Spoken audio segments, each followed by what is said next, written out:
Today, I want to tell you about an Italian violinist, pianist, and composer by the name of Ottorino Respighi. Respighi was born in 1879 in Bologna, Italy, to a very musical family. His father taught piano and he taught his son piano. He taught his son violin, and it was just one happy thing. His sister played instruments as well. They sang together, they played together, and he was very good himself. Respighi actually showed tremendous aptitude for music and had us eventually start studying under other people. So his father sent him to the Musica Liceo in Bologna there, and Respighi started studying composition, and he was studying conducting, but he also studied music history, and particularly early Italian music, which we will see later in his works was a great influence for the rest of his life. When he graduated college, he was hired as a violinist, not locally though. He was hired by the Russian Imperial Theater Orchestra in St. Petersburg. And he started privately studying there with another famous composer by the name of Nikolai Rimsky-Korsakov. His contract was out. He went back to Bologna and he started composing some chamber music and some small orchestral works. And then later he went to Berlin to study under Max Bruch. Then he went back to the lycée that he studied at in Bologna, but this time not to study, but to teach. And he taught violin and he taught composition.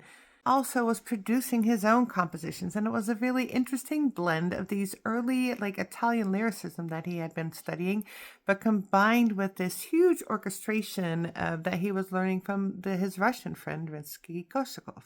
Now, in 1913, he moved to Rome, and this ended up having a huge influence on his musical career. He fell in love with Rome. He fell in love with the architecture, with all the ruins, with the landscape, with everything about it. And of course, as any good artist does, he started writing compositions about Rome and his love for Rome, which was also his love for Italy. By 1916, he'd been composing for a while, but this time he wrote his first really well-received piece, and it's about Rome, and it's called The Fountains of Rome. About four fountains that you can find throughout Rome and different times of the day. So listening to the music, you're kind of getting a tour of the city. During all of this time, he had a student by the name of Elsa. She was a very talented student herself, a very talented musician. She graduated, and a little bit later in 1919, they got married. They were very much in love, and they had a very happy marriage until he died. And after his death, she continued her lifelong work to push his music out, make sure that everybody could hear it. By the 1920s, this Respighi was actually becoming quite famous worldwide, not just in Italy. And so the Fountains of Rome were a huge success, and it ended up being the first of a trilogy about Rome. So in 1924, he wrote The Pines of Rome. Now we're looking at pine trees all throughout Rome. This is a really lovely piece because we're really getting an idea of how he saw Rome. So we're looking at these pine trees, but really what we're looking at is all the things that are happening around it. At some point we hear children playing. There are monks chanting around these pines. Sometimes it's really like a soft piece when there's like a moonlit evening around the pines. And at one point there's like this huge triumphant march and the pines are just in the background, but we really get an idea of life, everyday life in Rome. In 1928, he gives us his third and final trilogy of Rome called the Roman Festival, and it's really the biggest and most exuberant of the three. But I would suggest you listen to all three. You will most likely really enjoy these pieces.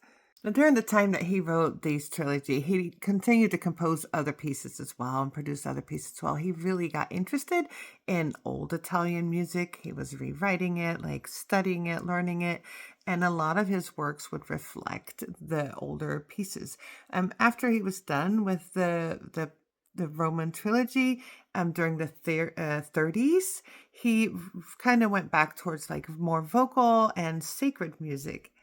During this time, Mussolini was coming to power. He really tried to stay out of politics, and he did. He did not enjoy politics at all. He was a studious guy, very gentle. He loved studying history. He loved studying music theory. He loved studying composition. He was deeply intellectual and apparently quite introverted as well. By the mid-30s, his health started declining. He had some major heart issues, and at the young age of 56, he passed away. As I said before, his wife Elsa devoted the rest of her life to preserving and promoting his legacy. Please go and take some time and listen to any of the Roman trilogies, really, by Respighi.